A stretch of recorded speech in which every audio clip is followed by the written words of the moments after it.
Bonjour à toutes et à tous et bienvenue en direct sur la page Facebook du JD 3.0. Nous nous trouvons à Nancy, à la faculté des sciences, à l'occasion des journées Jeanne qui concernent le numérique au niveau de l'éducation nationale. Alors tout au long de l'après-midi, on va vous proposer différents directs. On va déambuler dans les différents stands pour voir les innovations technologiques qui seront dans les classes dès la rentrée 2019.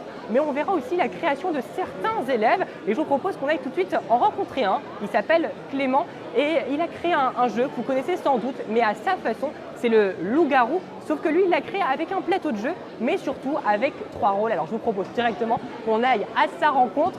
Bonjour Clément. Bonjour. Alors vous êtes à l'initiative du loup-garou sur plateau. Comment vous est venue cette idée? Eh bien, c'était de base, en fait, on voulait juste faire vraiment un loup-garou pour nous amuser entre nous.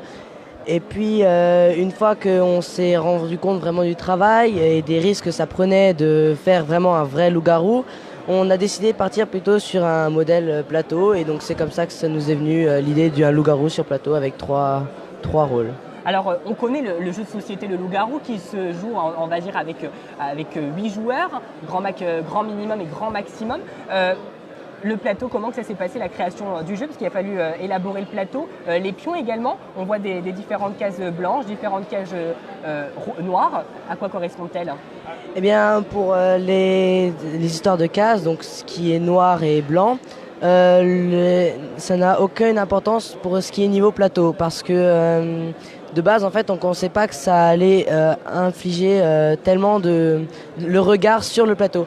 Du coup, on s'est dit que si on refaisait le plateau, ce qui est fort probable parce qu'il n'est pas très réussi pour ce prototype, ouais, c'est qu'un essai. Donc si on le refaisait, on va décider que le noir, ce sera les murs et du coup, on va faire des ouvertures. Parce que là, si vous regardez bien, il n'y a pas d'ouverture qui permettent de faire des murs. Alors, est-ce que la règle du jeu, comparée au loup-garou, le jeu de société qu'on connaît tous, change énormément ou c'est clairement une autre règle de jeu que vous avez inventée, vous Clément? On peut comparer ce jeu avec 2 points communs avec le loup-garou.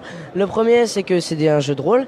Et le deuxième, c'est que c'est juste la nuit que se joue le jeu. Donc ça veut dire que tout le monde dort et que le chef de la partie vient réveiller chacun son tour les joueurs. Alors vous nous parlez de chef de partie, mais sur votre plateau de loup-garou, il n'y a que 3 rôles.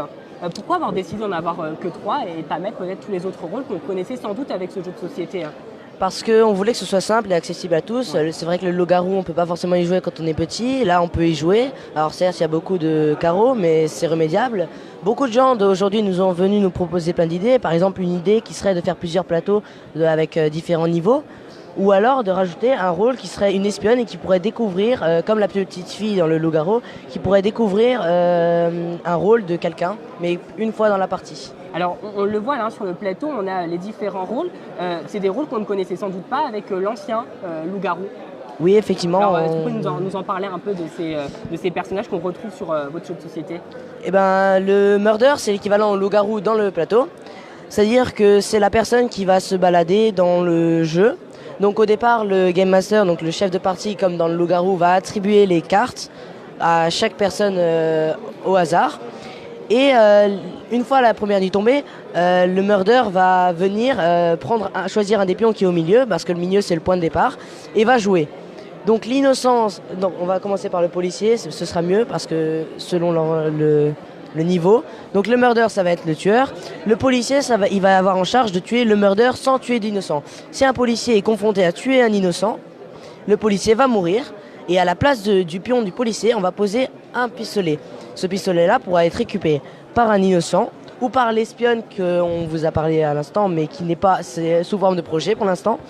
Donc qui va pouvoir être récupéré et à son tour, l'innocent va devenir armé et va pouvoir tirer avec la même portée que le policier pouvait tirer, c'est-à-dire de 3 sur 3.